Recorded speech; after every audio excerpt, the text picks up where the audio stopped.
Welcome back to a brand new episode of the DNF1 F1 podcast. Thank you very much, as always, for being here. And I hope that you're all doing well this evening.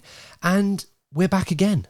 Another race up and coming. This time we go to Spielberg for the Austrian Grand Prix. And of course, as many people have forgotten, we're back to the sprint weekends again. Our second one of the season following the initial one in the 2023 season at Azerbaijan. Of course, a lot of you guys had mixed opinions on the revised sprint format. It's not really a wholesale change, but it was a few tweaks which has separated the sprint weekend from the main race itself, or sprint race I should say. But of course we're going to get into all of that and all the main talking points heading into this weekend's Grand Prix.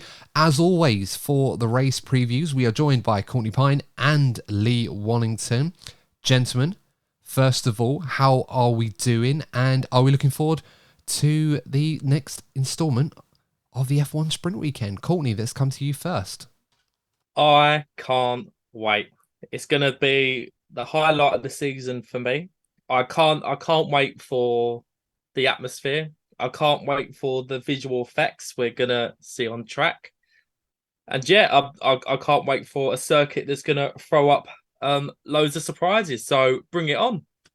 Yeah, Austria in the past has often been a circuit which, despite the fact that it's one of the shortest tracks on the F1 calendar, it's certainly not been a venue that has been stale in terms of the races that it has brought to us. There's often been a few stings in the tail, which often shakes up the pecking order. I mean, last year we all thought Max Verstappen was going to win the sprint race and the main race. Ferrari responded in kind, turned up brilliantly, only to be denied a 1-2 because of the ongoing reliability issues that they were suffering at the time, some of which they still are plagued by today.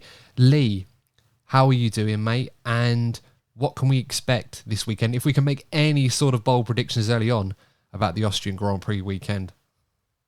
I'm good, thank you, Adam. I'm looking forward to this weekend, and as Lando puts it, it's a circuit that McLaren have strong support base, and nice to see all that papaya orange and the flares and it's all. It must make McLaren feel very at home. Coming to this circuit this weekend. Yeah, absolutely. I can't think of any other driver or reason that all that orange and papaya would be there for. So it must be for Norris and McLaren. So yeah, a lovely amount of support for him and the McLaren boys this weekend. But of course, we jest, as always, guys. Don't worry, we haven't forgot Max Verstappen, of course. How could we forget Max Verstappen dominating the World Championship right now, going from strength to strength? As always, guys, we ask for your support. Don't forget, like the video, subscribe to the channel if you are new and watching us on YouTube. Of course, if you listen to this show on your favourite audio platform, make sure to leave us a 5-star review. I know we keep banging on about it, but it really does help us out. So if you can do, we'd really appreciate if you could leave us a nice review. It really does help. First story that I think we need to address, because it's been a little while, actually, since we've all been together, a couple of weeks now. A few interesting stories have been going on in the F1 world, but the first one I think that we should talk about is the story regarding some investment into the Alpine team.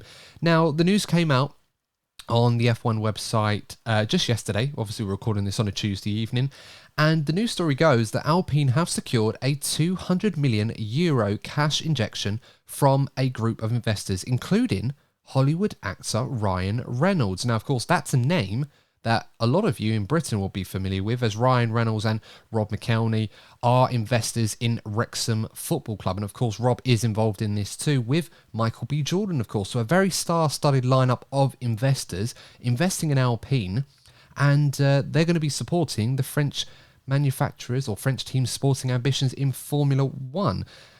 Very interesting story. Headline figures, of course, the €200 million investment, acquiring a 24% stake in the F1 team, which currently places their value around the €900 million mark. So almost billionaires at Alpine there. What do we make of this news, guys? Are we excited to see some Hollywood A-listers invested in a Formula One team, or is this just standard practice and we'll only sort of see it as a bit of a gimmick?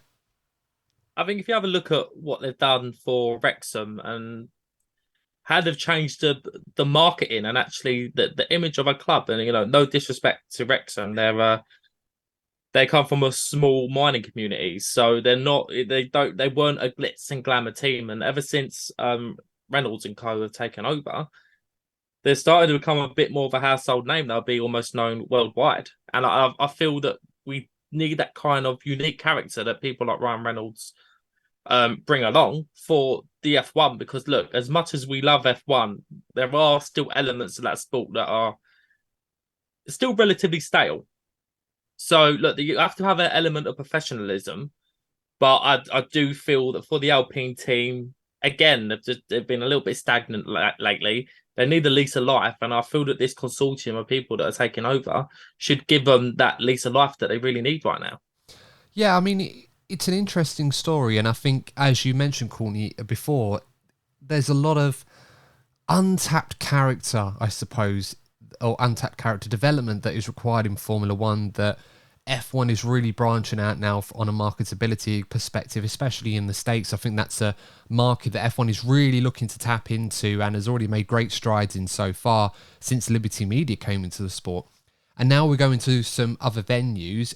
I feel like the North America region perhaps needs a bit more of a presence in Formula One, and perhaps the way to do it is for investors like Ryan Reynolds and Rob McElhenney and Michael B. Jordan and others as well to really get involved in this capacity and perhaps add their brand of star power to try and promote not just Alpine but Formula One as well, make it more appealing in other aspects. I mean, we talked about Wrexham before.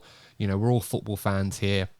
We know the wonderful job that they've done for Wrexham Football Club, saved them from the brink of going out of business, and now they're back into the Football League. It's a wonderful story. I'm not quite sure it's going to have the same impact at Alpine. I think we're talking two very different organisations in different levels of their own sport, with respect to Wrexham, of course, who are doing a phenomenal job, all things considered. I don't think we're expecting Alpine to need Rob and Ryan to save them from the brink of going out of business or anything like that. Lee, I think one thing we do need to address is because it's a sizable investment, you know, not just the money, but the level of the stake that the consortium and the investment group are acquiring in the Renault Group and Alpine by extension, about 24-25%. That, to me, suggests that Alpine are looking for additional investment that they can use on a competitive level. Does that suggest that perhaps Alpine currently have been underinvesting in their team, or they just don't necessarily feel that the investment to bring them forward in the pecking order has to come from them directly? Well, to answer your question first and then go into the other thoughts about it. On the question, Eddie Jordan came out earlier today or yesterday that he thinks it's ridiculous that a Formula One team goes for that much when in the past they went for £1. But Renault has been known to operate historically on a shoestring budget compared to likes of Ferrari, Red Bull, Mercedes. So, of course, compared to the top teams, which obviously Alpine have the ambition to be there, they're going to be not under-resourced maybe a little bit, but the facilities and the factories, they're going to be miles between. You see how many teams on the grid are building new facilities at the moment? McLaren, Aston Martin. They're the only two that come to mind. Mercedes have long-term plans as well. Yeah, I was going to say, I'm sure Mercedes announced something, but I can't remember off the top of my head. Obviously, Red Bull's done their factory upgrade in the last couple of years. Ferrari, I mean, I don't know. It's I can't remember what the Ferrari have been on a constant refresh every single season, and look how that's worked out. So, especially the Aston Martin's progress they've done this year, Alpine like, damn, we need to invest heavily. And as you both mentioned on the marketability, there's only one American team in Formula One at the moment. There's now a French-American team. So they can now capture a slice of the American market. And they're going to be higher up the grid than Haas. So they can try and push for those American sponsors. Obviously, celebrities. So the whole selling factor in the US and Canada, there's going to be really helping, and Alpine are probably going to be pushing that. And Zach Brown's going to be trying to hold on to his American sponsors because Alpine are going to be pushing for that. But one thing I would love to see is, no offense to myself, I want to see Ryan Reynolds as the team principal. Just imagine in the interview, when they do during the race, it's just Ryan Reynolds. Just good actor as he is, it's just a bit of joy to hear him talk about how the race is going. He's gonna be there at every opportunity. We know what's coming.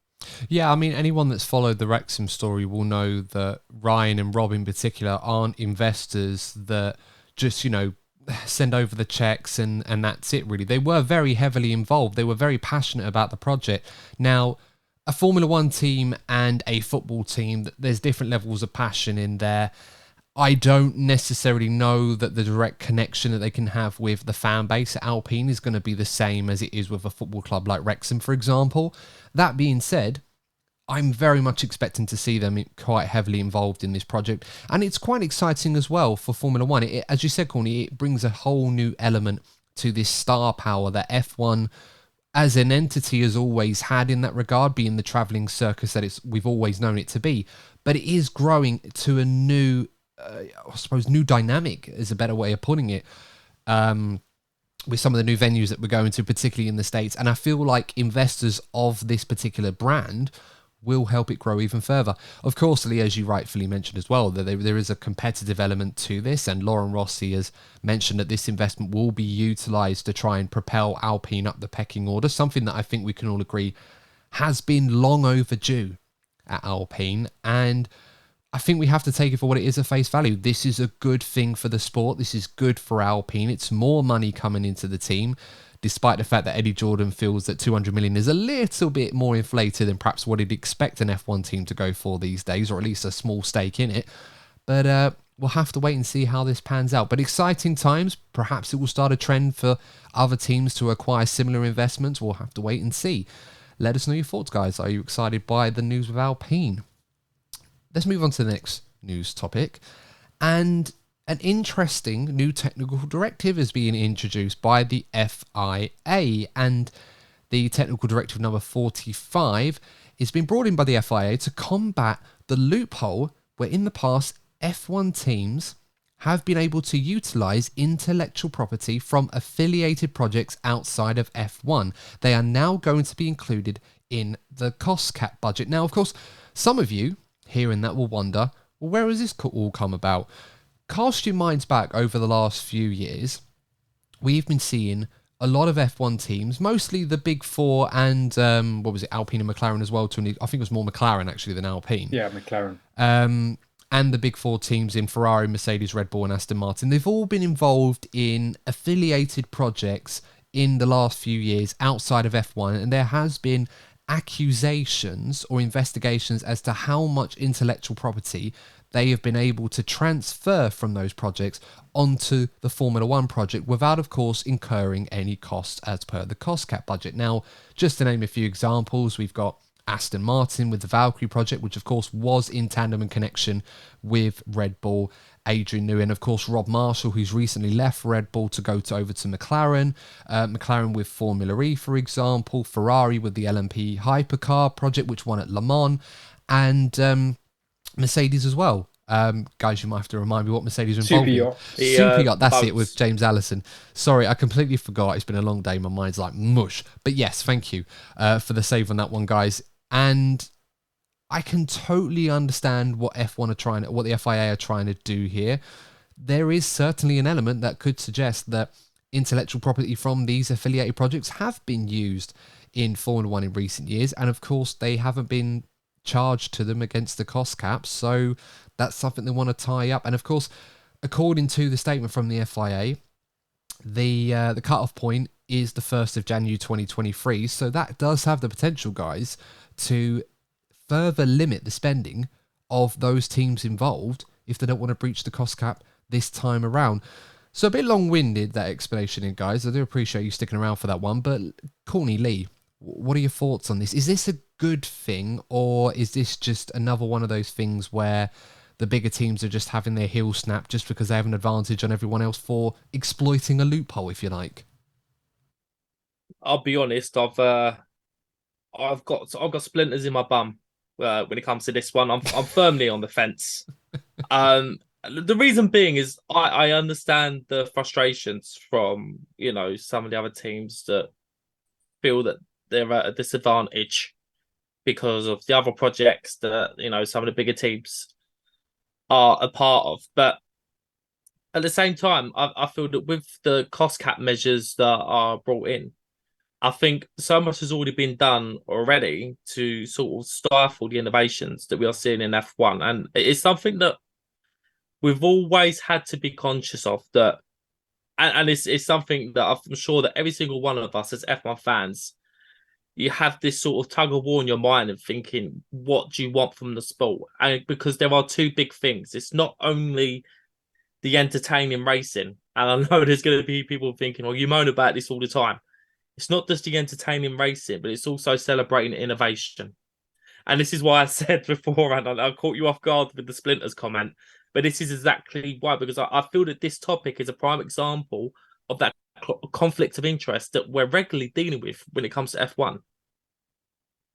Yeah, I mean, it's a tough one. I often feel at the moment, you know, I mean, for as long as I followed Formula One, there's always been cases like this where loopholes have been discovered or they're not within the spirit of the rules, and the FIA and F1 more often than not tend to close these loopholes rather than give everybody the benefit of the doubt and say, look, actually we want to encourage you to explore this and be innovative, and congratulate those that have found that. I mean, that's what F1 is about. It's always pushing the boundaries. It gets to a point where I feel like F1 and the FIA do tend to trip over themselves by the fact that they're not proactive on these issues. And look, we're nearly at the end of June. You know, if the cutoff is the 1st of January, that's pretty much half a year's worth of spend. Of course, you know, the cost cap dates are obviously going to vary depending on when the start and close period is, but let's just assume the start of period is the 1st of January.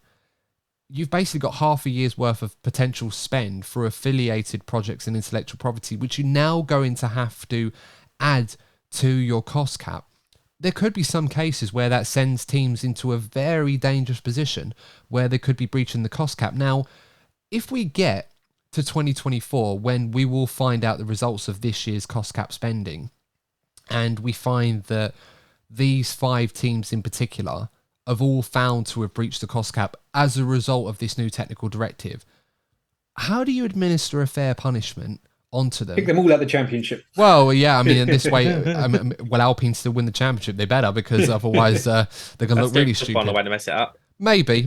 It's interesting. The investment comes in, and now they're stopping everybody else from doing their thing. But look, I mean, we jest about it, but I just feel that we're in a position right now that it's so important for this cost cap era to work in the way that it is intended. And I do feel like it is proven to be successful for the moment. But we're going to get to a point where there's going to be this caveats for this and there's caveats for that, and then there's going to be legal cases argued here and there. It's going to make a mockery of the whole thing and tie itself up in red tape. So I'm just getting a little bit frustrated that despite all the efforts that F1 and the FIA claim to have gone to make these rules as watertight as possible, as amazing as it is by the F1 teams, we're still seeing quite glaring own goals made by them that they're trying to, you know, tie up and fix. But we're at a point where it's like, well, you're just leaving yourself up for scrutiny if things go wrong later on. Well, it's that on the teams front, it's all that trying to find the advantage, isn't it? There may not be the technical innovation that you've seen in the past, but the innovation of rule bending, or not say rule bending, finding loopholes in the rules is the innovation about how you get, even if it's an advantage for one race, you're going to go for it because that's one race you may score more points. But Formula One has to be wary that it could find itself, obviously the results for the financial standings for last year's championship have all been submitted to the FIA in the last couple of weeks. I'm not saying any teams breached it again, but if they find a situation that there's been teams that have breached, I can see Courtney biting his tongue. Well, there was only 2 teams that breached it last year for different reasons. So, but if there's been any teams that breached it last year, then there's teams that breach it again this year, and then there's because of their whole rule. And it's like, it's just gonna be silly if you get to the point that in 4 or 5 years in a row that it could be teams that have different teams. And I'm saying it's the same team have breached every, and it's like you're not enforcing it harsh enough if teams keep breaking the rules.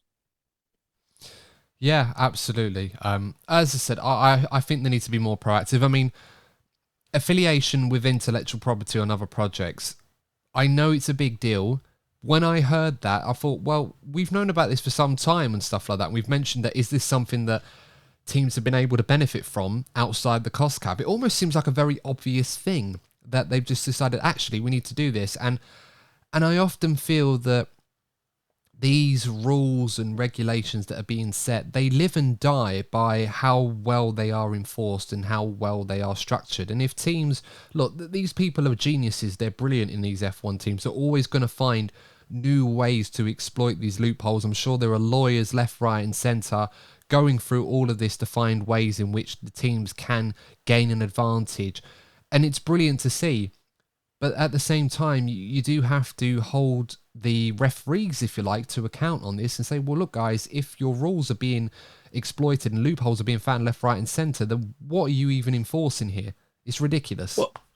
Well, yeah, look, last year, again, we're not going to name any names, but the term catering costs come into the equation last year. I think that says it all. The fact that you found a loophole through catering costs, that's all you really need to know about the situation right now. Well, that's it. And even the sick leave stuff and everything else that Red Bull in particular were trying to get around. And for me, I thought it was actually very clever what they were trying to do. I can understand why the FIA closed it off, and understandably. But then you get to a point where, yes, Red Bull breached the cost cap last season, but it was only 400k. And we all know that 400k is, even in F1 terms, that's not going to be the difference between what Red Bull are at the moment in terms of how dominant they are, and Red Bull not winning a world championship on merit. It's just ridiculous. But at the same time, F1 and the FIA, they need to be very much on side with what it is that they are doing. They need to make sure that they're, stopping these things before they even happen. Because for me, I just think it's going to get to a point where these rules become so prescriptive where you might as well just end up with a single chassis series and just be done with it. But I don't think anybody really wants that, quite frankly, because one of the best things about F1 is all these teams finding new ways to find performance, and it's always it's almost a bit of an arms race, for lack of a better way of putting it. But, that's what the meritocracy of it is all about. Rant aside, guys, because I think we're getting a little bit off topic here. Let's move on to the next topic of discussion, and let's talk about the sprint weekend. Now, obviously, we all had our thoughts on the sprint weekend that went by in Azerbaijan. I know some people weren't overly bothered about the tweaks that were made. I personally felt that they kind of took the best part away from the sprint weekend, and the fact that there is an element of it that could affect the main race on the Sunday. We're now heading to F1's second sprint weekend in 2023. What are we expecting this weekend? Are we going to get some surprises this sprint weekend? Is anyone going to take any risks this sprint weekend? I think it's a really good circuit to do the sprint races. I think we can all agree that we wouldn't want every single weekend to be a sprint race. I know that's the long-term ambitions for the people at the top in F1, but I feel that the circuits in which the sprint races happen define whether they're successful or not, and I feel that Austria certainly will be successful. I think you got 2, maybe 3 decent overtaking opportunities in this circuit, so there will be hopefully a lot of chopping and changing. And now they've changed the points system. There are more points at stake, and we see, we see how much, the teams will go for the fastest lap, because that's, gaining a point and taking a point off potentially another competitor. So in theory, if we continue to have sprint races in circuits such as Austria, they should work 9 times out of 10. Yeah, they should do in theory. F1 are going to push this through regardless of whether or not it's successful, but I don't know. I just kind of got the impression on social media that the sprint race is not necessarily building the excitement that I think F1 was hoping for. Admittedly, I completely forgot that it was a sprint weekend this week until I checked my calendar on the F1 app and it said, oh, it's a sprint weekend. I thought, oh, okay, cool. Extra race and something to do a bit more on a Saturday and a Friday. But I wouldn't exactly say I was overhauled by it. I think, oh, this is going to be fun to watch. Lee, what were your thoughts? I agree your last comment that overall this is not going to be fun to watch. The sprint weekend hasn't appealed to me. The only thing that I'm afraid of this weekend is we're going to get a repeat of what happened in Baku with the sprint qualifying, with the tyre allocation, because as far as I'm aware, that there's been no rule amendment regarding the new sets of tyres for the Q3 of the sprint qualifying. Have they not changed that rule? I haven't seen anything. I was looking it up earlier. That it has to be new softs. That's so, guys. Just in case any of you forgot, and understandably, the rule change that we're talking about was obviously in qualifying, in sprint qualifying, the teams and drivers are all mandated to use new sets of specific tyres, whether they be a new set of hards, a new set of mediums in Q2, and a new set of softs in Q3. Now, of course, owing to the way the weekend is going down, what happened in Baku, I think it was Lando Norris and, was it Sonoda? Sonoda, Yeah, they weren't allowed to take part in Q3 because they didn't have a new set of soft tyres available to them. And of course, the reason for that was because the main race qualifying happened on the Friday. So it kind of threw everything out of whack because the sprint qualifying was a separate qualifying session on Saturday morning, which led to the sprint race. So, yeah, I don't know if that has been changed, actually. I think I'm going to have a look after we've done recording. I'm sure somebody already knows that listens to this, and they'll probably be, banging down the door in the comment section saying that we're all frauds, we don't know what we're talking about because they have changed it. And if that is the case, then thank you for pointing that out to us. But I think that just proves the point, Lee, doesn't it, that whilst the sprint races is something that F1 want to push through, none of us, at least us three in particular, aren't exactly chomping at the bit to watch sprint race action at the moment. Yeah, on the tyres, I really hope we have missed the rule change and they have thought ahead. You were just saying on the previous topic, the FA being proactive. So they haven't changed it. That's the FA not being proactive again. So I'd love that we missed it, but it's just going to happen one day if they don't change it. You're going to get 5 drivers that can't partake because they don't have new sets. And so this is going to be a complete failure of a sprint qualifying. Maybe this weekend. Don't know.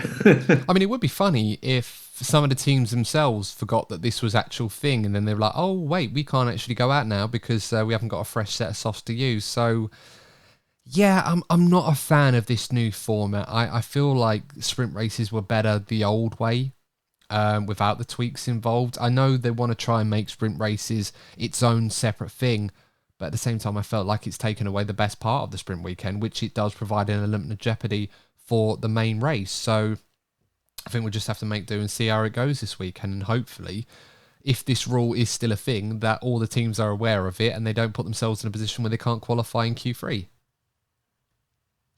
Oh, yeah. Or if you give some jeopardy, just make sure the drivers are blindfolded. That'd be a hell of an interesting sprint race. That's just desperate. That's Bernie's idea. F1 2023 has been so boring when they're going to blindfold the drivers. Why not? There's me to start. Just bring back the gravel traps, and then you come up with something extreme like that. Do you know what? I often thought about silly ideas that I can imagine Bernie Ecclestone would come up with to try and make F1 racing exciting. Like changing the winner of the 2008 World Championship. Well, less said on that one, the better, probably, because I completely forgot about that story again. No, I was thinking along the lines of, when he was talking about having artificial wet tracks when he was going to turn the sprinklers on at Abu Dhabi, or one of my personal favourites, and I don't think it was a Bernie Ecclestone idea. I think it was, I can't remember who told it to me, but it was basically just put all the drivers' names or the numbers of each car in a tombola and just spin it around and get each driver to pick out a number, and whichever number they picked, that was the car they were going to drive this weekend. And someone said to me, could you imagine an awkward scenario? Not necessarily like Max Verstappen pulls out a Williams number or something like that, or Logan Sargent finds himself into a Red Bull, for example, and it's like, oh, it's his birthday and Christmas all rolled into one. But something really random like Yuki Sonoda ends up pulling out Esteban Ocon's number, and he wouldn't be able to reach the pedos, the poor guy. And then you've got Ocon getting Sonoda, and all you see is his knees up to his helmet, so you can't really see. Something stupid like that, for example. That sounds like a great idea. Why don't they do this? Well, I've imagine it the other now. way around, though. Imagine like Ocon in Sonoda's car. Remind me of Waluigi in Yeah, Mario Kart. No way his knees are like right up like that in Yeah, the car. that's what I was saying. Exactly that. Yeah. Yeah, I could just imagine it now. As I said, it's ridiculous stuff. We're talking Mario Kart now as an actual thing to try and spice F1 up a little bit. But we digress. There's a discussion point, guys. Let us know in the comment section what ridiculous, crazy idea could you come up with, relatively speaking. Although I do want you to be creative to try and spice up F1 sprint races, for example. Anything that you can think of, we'd love to entertain. We'll probably read out some of those in the review episode. I think we'll put a segment aside to react to some of the best ones in the review of the Austrian race. Final talking point of discussion before we get to our predictions for this weekend's Grand Prix.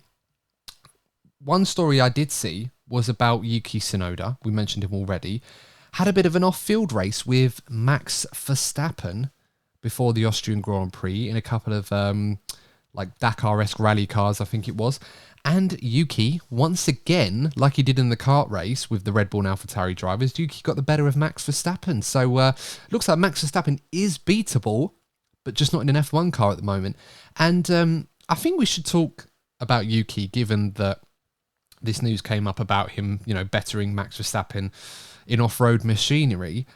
We've sung his plaudits a lot this season, and I think it's been quite easy for that to go a bit under the radar with Yuki Sonoda, because his performances have been very good, despite the fact that AlphaTauri are currently sitting plumb last in the Constructors' Championship. I often get the impression that Yuki Sonoda right now, the way that he's driving, and those in the upper hierarchy at Red Bull, it seems to me that they see him as the successor to Sergio Perez in the future. If either they deem Perez is not capable of driving the Red Bull anymore, or whenever his contract is up, I don't know. But what do you guys think? Is Yuki on his way to being a potential Red Bull number 2 driver? Or are we as bold as saying that perhaps he's already showing that he can be right now? I think the first thing that comes to my mind is you imagine having Max Verstappen and Yuki Tsunoda in the same team. The beat machine of that team would be an overdrive amount of swearing and angry remarks that go through the radio. Jesus Christ. But yeah, I don't know. I feel that with Yuki Sonoda, he's definitely improved this season, 100%. I was one of his doubters, admittedly. I had him down as the the potential flop of the season in our pre-season predictions. That's turned out well. But he's started well, but I feel that if you're gonna eventually race for a top team, you need to carry on with form over a certain period of time. So if he continues, throughout the rest of the season, like obviously everyone has their off days, he's only human. But if he continues to have a much improved season compared to last, and he's showing that upward trajectory, then absolutely, if he continues this into next season, for example, then he'll definitely be a contender. Yeah, I mean, there is also an element playing devil's advocate here that perhaps Red Bull are leaning towards more pushing Sonoda than perhaps someone like Ricardo, for example, or even Alex Albon, if we're going to be really left field at the moment, because there is that ever-growing threat of Honda's influence coming back to the sport with Aston Martin, where potentially they may be looking at Sonoda as their prime candidate to either succeed Fernando Alonso or, if the unthinkable happens, replace Lance Stroll. Oh yeah, obviously there is that picture in the long term regarding Honda. That's admittedly, before you mentioned that, I hadn't thought of that. But that's a very valid point, and as Courtney mentioned, we were discussing that Yuki at the start of the season he needed to step up, and he has. Pierre leaving the team has given the opportunity to become a team leader, and I think he's stepped up and achieving that so far. But where you were saying about if he's becoming a Red Bull candidate, personally for me, I do think it's still going to the preferential long-term candidate is going to still be Alex, because I don't trust the whole severed ties of Red Bull thing. I'm sure there is backroom handshakes that no one's written down or recorded that have gone on, but the fact that the Red Bull majority shareholder is a Thai businessman, and he's been very clear that he wants to have a Thai driver in the Red Bull team, and that was one of the reasons why Alex stayed in the Red Bull team for as long as he did. And we've talked about Alex Perez so far this season. I mean, I know he's obviously got a while left on his Williams contract, but the Rebel businessman hasn't moved on from the sport or from life, because like Dietrich matches it. So that voice is still going to be. Oh, sorry, that voice is still going to be there, pushing for Alex. So I still think Alex is probably the real long-term candidate for Red Bull. Yeah, I agree. I have a lot of time for Yuki Sonoda, and I do feel I'm glad he's doing really, really well. Honestly, I think it was a big disappointment for me the first 2 seasons where Yuki was struggling for different reasons. Perhaps F1 had come a bit too soon for him off the back of an incredible second half to the F2 campaign where he really shone in a championship that was dominated by Mick Schumacher, who eventually won the title that year, and Callum Ilott. You know, that was the story of the season, and Tsunoda burst his way into that picture, and he really pushed on after that. It's really nice to see him progressing the way that he is at this point in time, to the point where we're almost disappointed at the fact that he's not being rewarded for finishing 11th and 12th in a car that really should be fighting on the back 2 rows of the grid week in, week out. It's really impressive stuff. It almost feels to me right now that when a driver like Tsunoda is really showing his class and his quality, we automatically assume that he's going to be in the picture to go to Red Bull to replace someone as good and skilled as Sergio Perez. We often do him a disservice, and that's just not us, that's everybody generally speaking, that I think once you're in that Red Bull seat, you find it's so much harder to keep that seat than it actually is to get it. And maybe that's something Red Bull need to consider going forward, actually, because the amount of talent that they've churned away, like Albon, Gasly, for example, in the past, they're all doing very, very well, and all of a sudden are back in the mix to go back to the Red Bull team. Maybe not Gasly, but he's done a great job to end up at Alpine, and he's thriving there. So I think there's that element to it as well, and it will be interesting to see what Red Bull do, especially when they've got other drivers like Ayumu Iwasa doing well in F2, Liam Lawson, obviously, you know, in Super Formula in Japan, he was doing a great job there. A lot of people were saying he should be in an F1 car now, possibly at AlphaTauri, and obviously there have been rumours about Nick De Vries' future perhaps being a bit up and down at the moment. So it's not a bad position Red Bull find themselves in, but once again, they are kind of frustrated with this awkward scenario where they have potentially 2 or 3 candidates for a seat that may or may not be even open at this point in time, and you almost feel that they may be forced into a decision before a decision is forced upon them. Yeah, I think if you have a look through Red Bull's, they don't have a massive history. They've only been in the sport for about coming up to 20 years now. But their biggest purple patch was the 4 consecutive championships from 2010 to 2013. I do feel an element of that was them keeping their driver partnership of Sebastian Vettel and Mark Webber, even though at times that partnership was tense. I feel that continuity helped Red Bull, you know, because obviously there were times where Ferrari and sometimes McLaren caught up.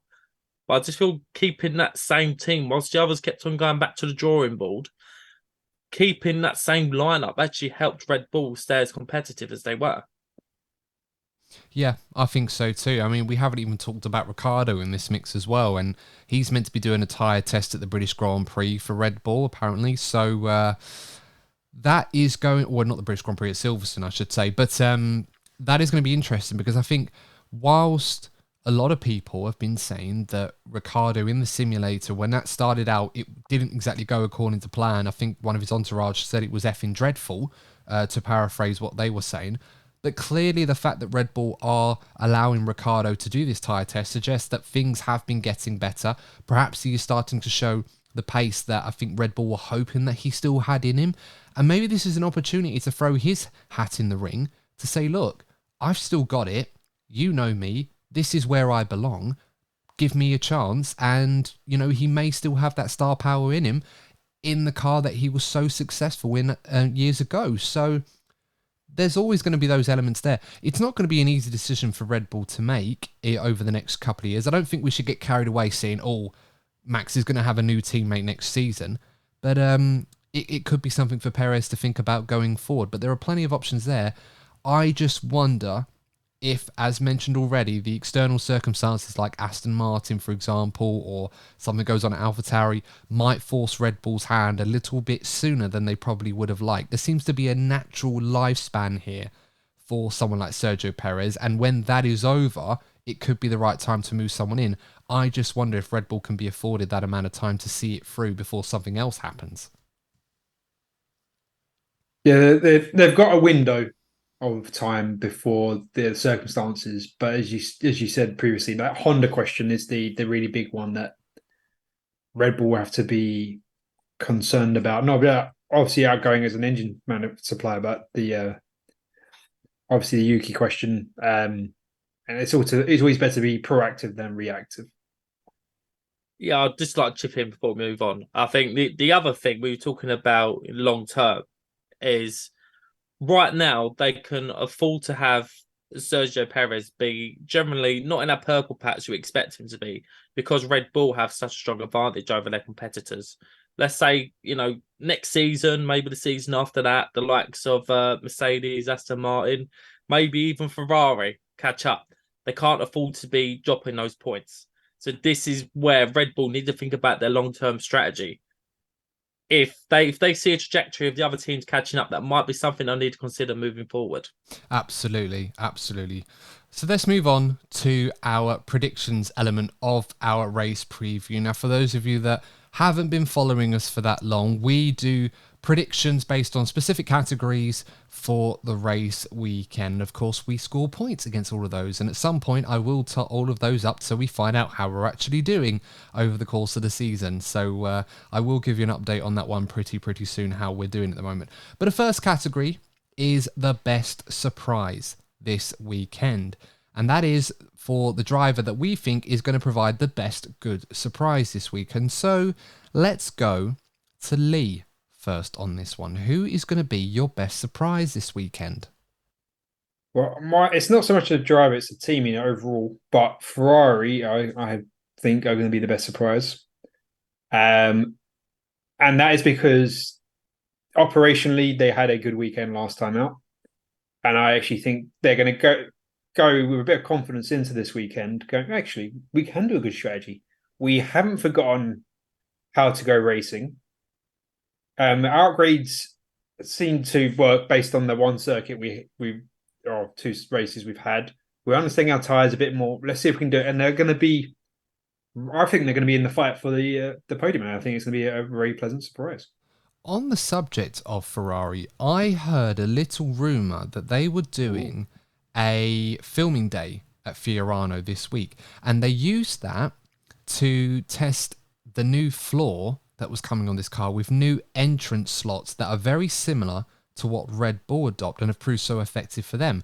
So perhaps that could be the next stage in Ferrari's development that allows him to make another further step forward. Now, of course, all teams have got their own development paths. We've heard huge stories from Aston Martin claiming that some info on the simulator suggests that they could have upgrades coming that will bridge the gap to Red Bull once and for all, as bold as that sounds. Mercedes as well have been very boastful about the upgrade package that they've got coming for Silverstone. So we can all live in hope that everybody's going to be bunching up to the back of Red Bull by the time we get to Silverstone, as unlikely as that sounds. But it does prove to be rather encouraging. And Lee, I certainly hope that your best surprise comes in, because I did enjoy Canada as a Ferrari fan, but at the end of the day, it felt a little bit weird that I was happy about finishing 4th and 5th. Honestly, I think it was the reason why they finished 4th and 5th, not necessarily the fact that they finished 4th and 5th, but if you'd have told that to me a year ago that I'd be happy about that, I'd be like, what on earth went wrong for this to be the case? I mean, Leclerc won here last season in Austria, so maybe I'm being optimistic. Courtney, let's go to your best surprise before I go off tangent again.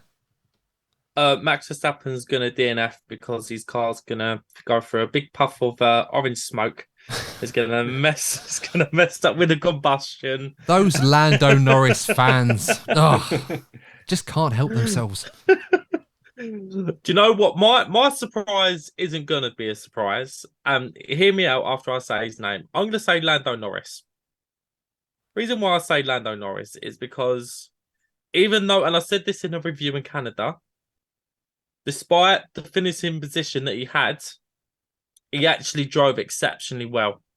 And I feel there's one or two drivers on the grid that are going to be really keen to kick on in Austria after a disappointing weekend in Canada.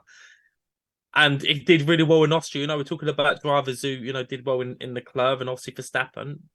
By my knowledge, it looked like Lando Norris has had a couple of strong performances. You remember Lewis Hamilton saying, he was stuck behind Lando for quite a while, and he's saying how much of an incredible driver he is.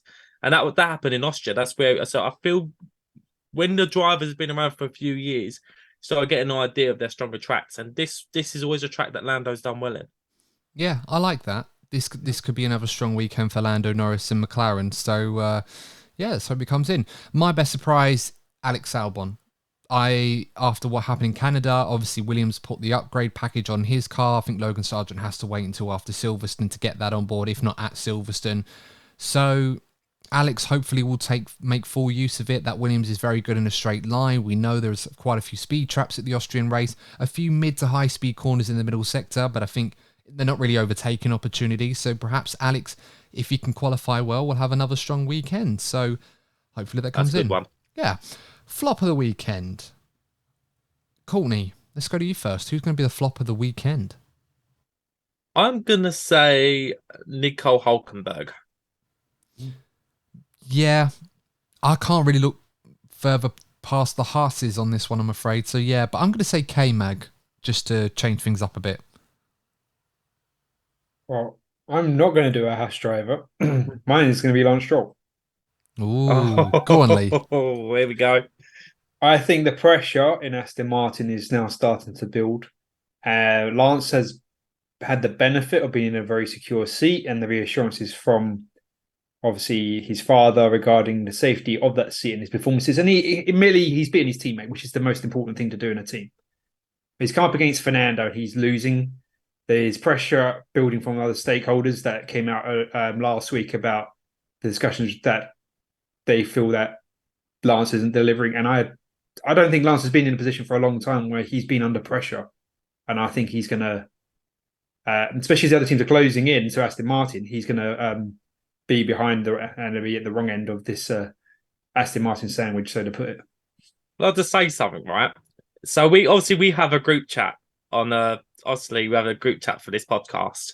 And Lee, you're like the F1 mole of the group. You always like chip in with the little rumours. And to be fair, you have a decent strike record. So whenever the little rumours start building up, we always hear it from Lee. Lee's always you are the source of the sources, Lee. Let's put it that way. You're like an encyclopedia of F1 rumours. Thank you. Considering Lee is what, 6'6", 6'7", do well to keep your ear to the ground, given how high up you are. So yeah, he's a lot more reliable than a lot of in the know kind of people in other sports, so to speak, and at this point in time. So we should do a segment for you, Lee. Lee's F1 rumours. Like, it could be like the ITK of DNF1. Oh God. Yeah, let's not encourage that, shall we? We've had enough of ITKs for one lifetime. Have I done my flop of the weekend? Oh, yeah, I did. It was K-Mag. Sorry, I completely lost track of this one. It's been a long day, guys, honestly. Bear with me on this one. Sprint pole position. So we'll do the sprint pole and the sprint race first, and then we'll do the main race afterwards. So sprint pole position, I'm going to go Charles Leclerc. Loves a sprint pole. Oof. And, okay. Austria, yeah, why not? So, Charles Leclerc. Max Verstappen. And Lee? I'm going Max Verstappen on this one, I'm afraid. I'm already regretting my choice at this point. I was trying to be different. Sprint race winner, Max Verstappen. Max Verstappen. Max Verstappen. Okay. Regular race pole position. Max Verstappen. Max Verstappen. Max Verstappen. Regular race winner. Shall we count it down? 3, 2, 1. Max Verstappen. Yeah, we finally got it all in sync for once. I knew one point in this season, we get plenty of opportunities to do it this year, the way things are going, we'd get it in sync. So I think that's as good as it's going to get. So we got Max to be on pole, Max to win the race, Max sprint pole, except for me went Leclerc because I'm an idiot, and Max to win the sprint race. So I think we need to ask this question now. We're getting to the point where we're almost halfway through the season, and Red Bull so far have won all of the races at this point. Max with the majority of them.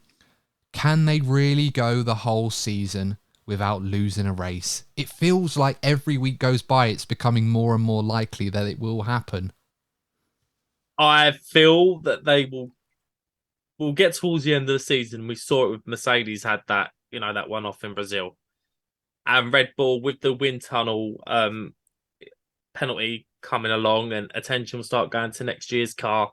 A luxury you have when you're so far ahead. We saw Mercedes do it for years as well. That you get the one of the closer teams snatches the odd race win here and there. So I feel it'll go close, but I just think you'll get to like Brazil, maybe Abu Dhabi, when Max is already on holiday, and there's like someone like a Fernando Alonso who'd be really hungry for that win, will get it in one of those said races. Yeah. I think that's what a lot of fans are probably hoping for, and I think they probably have cited Hungary as the race where it could happen. But, we said that about Monaco, and Max was well in control of that race as well for obvious reasons. So, yeah, the guy's in another league right now. And you should also add on about reliability concerns to Courtney's point, that as you get to the second half of the season, everyone will start, not everyone, but most teams will start going over the allowance limit. There'll be penalties, and as the gap is closed, because it will close throughout the season, that the Super DRS doesn't enable the Red Bulls to carve through the field as easily as it did earlier in the season, that there will be these chances for these other teams to get a race win and interrupt a complete Red Bull domination of every race win. Yeah, see, what I'm imagining is a scenario where the Belgian Grand Prix, like we got last season, and Max has to take an engine penalty and start at the back of the grid. And it's almost like, can I do a last to first challenge in F1 in real life?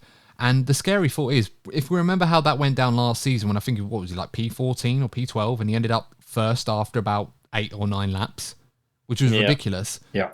You'd imagine that Red Bull is even more OP this season than it was last season. So maybe they'll do it then. That would be quite fun to see. I'm not going to lie. If Max ended up doing something like that there, then you just say, hold your hands up, like, well done. That's just ridiculous stuff.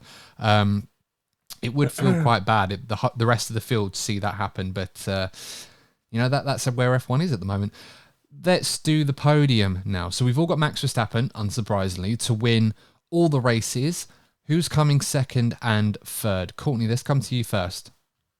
I'm going to show off my Mercedes fan / British bias, and I'm going to say Lewis will finish second.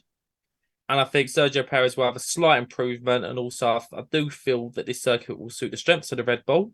So I think Perez, in theory, should have a stronger weekend. So I'm going to say, obviously, Max first, Lewis second, Perez third. Yeah, it's a tough one, isn't it? Because tyres are going to be quite key this weekend. I mean, they usually are. I'm expecting a one-stop race for the most part in some... I mean, it could be a two-stopper if someone's feeling bold. I say that, and it probably would end up being a two-stopper anyway.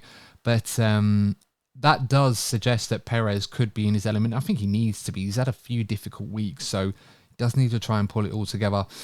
However, I am going to go with Leclerc second and Alonso to finish third on the podium this weekend. Lee, let's come to you, mate. Who's completing your podium? I got the same drivers as you, Adam, but the other way around. Oh, with Fernando second and Charles third. How can Ferrari bring up a good surprise? You've got to go P2. You've got to go bold, because man. I said they're going to be in fight for the fight at the podium. I mean, they haven't. Yeah, they finished fourth and fifth. I know, that's where season peaks at the moment, isn't it? Oh man, I don't even think Ferrari finished P2. Have they finished P2? They haven't, have they? No, not this season. Wow. Shows how bold my prediction is then. Let's see if we break that this weekend. Best of the rest. So that's the category for the best finisher that isn't driving in a Red Bull, Ferrari, Mercedes, or Aston Martin. I'm going with Esteban Ocon. Yeah, ditto. Same again, Esteban Ocon. Does anyone want to elaborate on that one? Sweep. Well, for me, I'd picked Esteban Ocon as he's been on a really solid string of performances as of late. The Alpine seems to be understanding of the car has improved. The upgrades they've brought seem to be working. And Pierre is delivering good results, but Esteban has a slight advantage at the moment in actually on the actual race result. And I feel that he's just in the Alpine land. They've just got developed their own theme park, and Esteban is going to be enjoying it the most. That sounds so nice, doesn't it? Almost makes you want to go. But no, fair enough. I completely agree. I think he's doing a great job at the moment in the Alpine. He's definitely found his feet there. And yeah, long may that continue for him. And Alpine are making progress too. So it's all good things for them. Final category for the weekend, bold predictions. Who wants to go first with their bold prediction? I don't know if mine's going to be bold anymore. It would have been bold a few weeks ago, but I'm going to jump on one of your predictions, and I think that Alex Albon could get another top 8 finish. I think that's a pretty bold one. Yeah. Yeah, why not? He did a great job in Canada. He's not really been in the top 8 since Australia, where kind of made a mess of that one, unfortunately. But I like it. I like it. Very bold, and hopefully it comes in. I want to see Alex Albon do well. We're all on the Albon train, so yeah, that sounds good. Lee, what's your bold prediction? My bold prediction is the gap to Red Bull between P1 and P2 will be smaller than with the smallest gap we've seen all season. Wow, that is a good one. Do you know what? I'm going to give you an opportunity to stick or twist with that, and I'll tell you why. Because the smallest gap between P1 and P2 this season, I'm pretty certain was in Australia when we had a safety car finish. Was it? I was thinking Canada at 9 seconds, but yeah, it was like a few tenths, or probably not even that. So, do you want me to come back to you? I mean, you can have it if you want. I mean, if the race finishes like we got in, what was it, 01 and 02, with the two Ferrari swapping positions, we might get one it's like definitely going to be that close. But yeah, I thought I'd point that out before someone mentions it in the comments. The safety car, I completely forgot. Yeah, because I think Hamilton finished like a tenth off of Verstappen behind a safety car, something stupid like that. Okay, let me rephrase that. It'd be the smallest gap under a non-safety car finish in racing conditions. Okay, I'll let you have that one. I'm going to have to find out what that is, but it's certainly going to be bigger than that one. So saved you on that one there, Lee. I shouldn't have done that because I'd have got extra points. Never mind. My bold prediction, it's a little bit out there, but I think there is a logic to this. I think the Lando Norris McLaren fans, with all the papaya flares and everything else, are going to cause at least a virtual safety car because of the lack of visibility on track. You know that area in the grandstands, particularly in the middle sector, with the left and right hander before the two final corners. What's it dust? Yeah, the what's it dust. When you get to the bottom of the bag, we've all done it, where you shake the dust into your mouth. That's what it is. You end up wearing it on your face and you don't even realise it. I think at least a virtual safety car is going to be caused by this, because it's weird, because obviously you got all that whole area. You see on the broadcast how bad it is. I remember last season, like, you could barely see as the cars were going through. I don't know what they can see, because often on the broadcast you tend to see more than what the drivers do. But then it leads to those two final corners where that pit lane is, and it's probably the most dangerous pit lane entry in the world in F1, where the actual racing line is on the entrance to the pit lane, and if you're going slowly because you can't exceed that white line, the last thing you want is to have loads of what's it dust or whatever in your face, and you can't see the car in front of you and drive into it. That's how it's going to go wrong for Ferrari this weekend. I've already said it. There we go. Is that your bold predictions going wrong for Ferrari, or is it still? I'm still going. VSC? I'm still going with the VSC, but my mind is trying to be creative here, and I don't like where it's going because it's going to make me depressed. I want a good weekend for Ferrari. Canada was fine, Adam, but we were talking about this during Canada. There's always something. Maybe we should make that a category in its own. Like, so in which way are Ferrari gonna mess up this weekend? Make that a category of your own. Do you know what? That would be fun. I might do that. I'll have a little graphic on the YouTube video, and it would just be me with like a little bobblehead looking stupid and spin the wheel saying how Ferrari going to mess it up this weekend. Something like that. It might be fun. We'll have to. Maybe we should do that. Let me know, guys, if you want to see that on the YouTube video. We're getting very off topic now. Anyway, look, I think that's all we got time for now. I think we've kind of played at this long enough. But guys, as always, let us know your thoughts heading into this weekend and your predictions. We really want to know. And of course, we want to react to some of them in the review video as well. As always, don't forget to like the video, subscribe to the channel if you are new, and don't forget to leave us a 5-star review on your favourite podcasting platform. But until next time, guys, thank you so much for tuning in. Please stay safe as always, and we will see you in the next episode of the DNF1 F1 podcast. And remember, as always, if you're not first, you're probably DNF1. Take care. See you soon. Goodbye.